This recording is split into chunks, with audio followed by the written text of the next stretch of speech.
Okay, so this is going to be a video that we're going to be talking about basically what we want the arms doing from about P6, shaft parallel to the ground, P7, P8, and into P9. So kind of hip high to hip high and a little bit past that. So if we look at what we see out of your kind of impact and post impact, you get down here, the club's a little under, we make impact, and we see this arm continuing to work out this direction. So this would be excessively this would be excessively rotating the forearm and moving the shoulder into internal rotation. So when we see that, you can see how much this club face is being affected. Once it gets across target line or tangent line, we see that face, we have to time a lot of release right there. Guys, so what I like to do with players like you, especially, changing a movement pattern from here to here can be relatively difficult. And that's just due in part to, that's where the golf club is moving the fastest. It's really hard for us to say, hey, I'm gonna feel like I can turn this down, go this direction, hold the face, release the face, yada, yada, yada.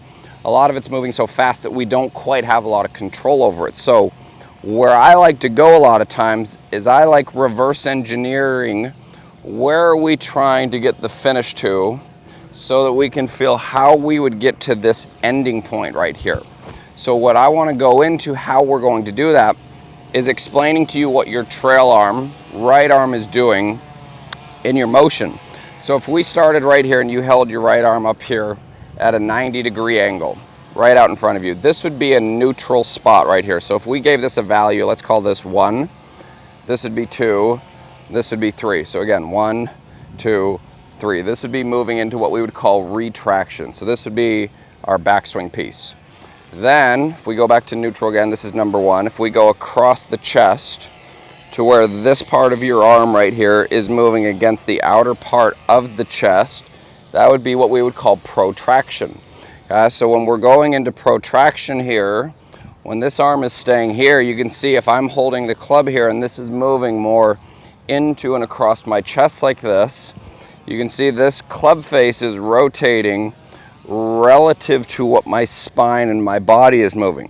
When I get the arm to go out, when I start to release it, that's where we're going to see a large change in what the club face is doing in relation to the arc that we're swinging on.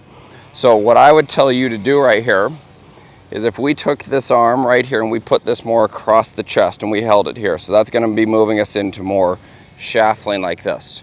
So if I went down into impact and I pushed this again across my chest here without the hands moving, that is going to put me more into a position that looks like this.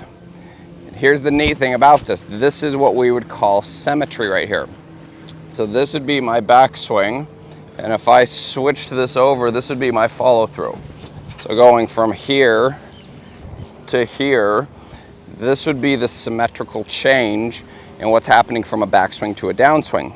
So taking this right arm across the chest, I'm down here at impact and I'm feeling how this is working across me here. So you can see how this club is staying more underneath, my arms and hands are staying more under my shoulder line versus going out, up, and over. Okay? Now, I'm going to show you a couple of different ways that we can drill this. The first one I would start with, I would take a glove, put the fingers underneath your armpit, and the logo is going to sit on the outer part of your chest. So when we go into this feel right here, I would be taking this part of my bicep and I would be covering up the outer part of my chest with this here. So if I go down into here and we use this as kind of an impact drill like this, I would go here. I'm going to hold this up in front of me. I'm going to push it across and I'm going to now set this down to where I'm basically presetting my impact position. Now from here, when I turn back, that arm is going to stay on my chest like this. So I would be here and I would be there.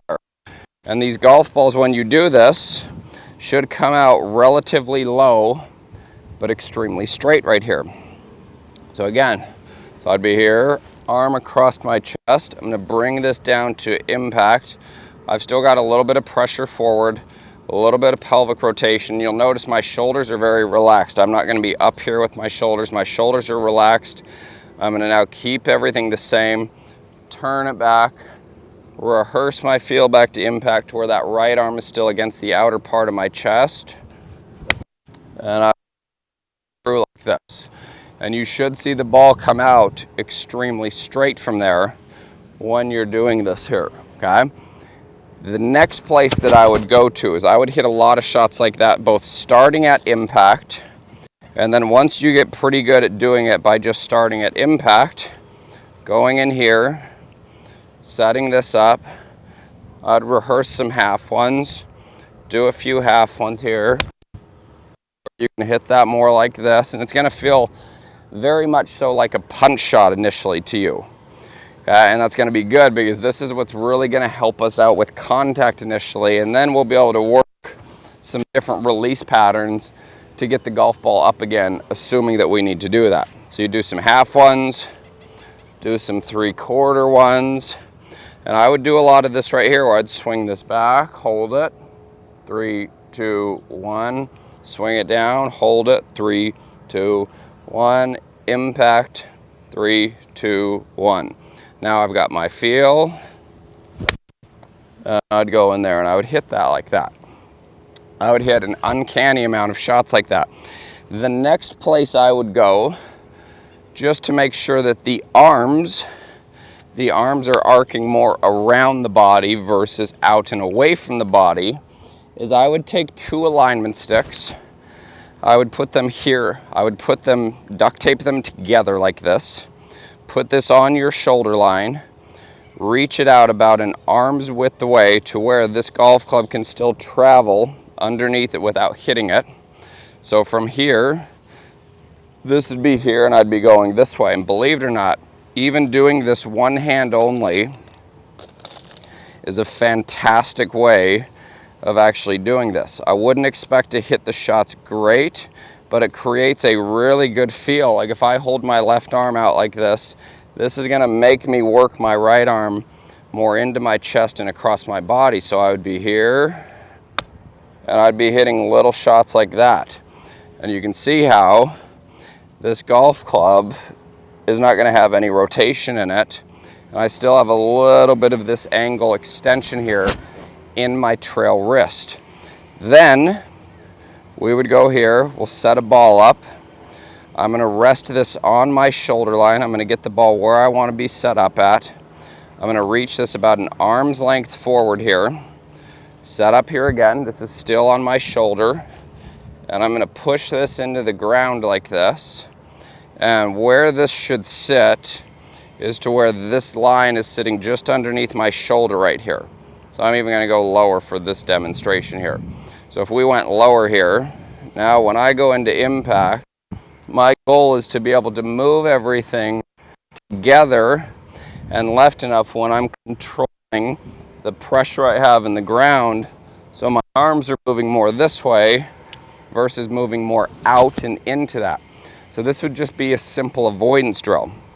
So before each ball you hit right here, I'd feel impact, put the club just in front of the ball, and feel where I'd be going to where you still have this side bend in, pressures forward, and the arms are working together more around us. So we'd be here, and that would be more of my look right there. And like that golf ball, I wish I hit every single golf ball like that. That was absolutely perfect. So this is a very good avoidance drill that will really help you create the feel of covering the golf ball more and allowing this right arm to protract more across the chest, working this way versus going out and away from us. So I'll do one more like this. So I would go here. I'm going to come down, feel impact, set it in front of the ball, go here, hold it, 3, 2, 1, reset, and go. And that would be more of my look right there. And every one of those golf balls basically just did the exact same thing. Contact should get significantly better I would put a lot of intent into these two drills, the glove drill, the stick drill, getting more comfortable inside of protraction versus this right arm, internally rotating, and us having to time way too much early release right there. So if you have any questions on that, please don't hesitate to reach out to me. Happy to help any way I can.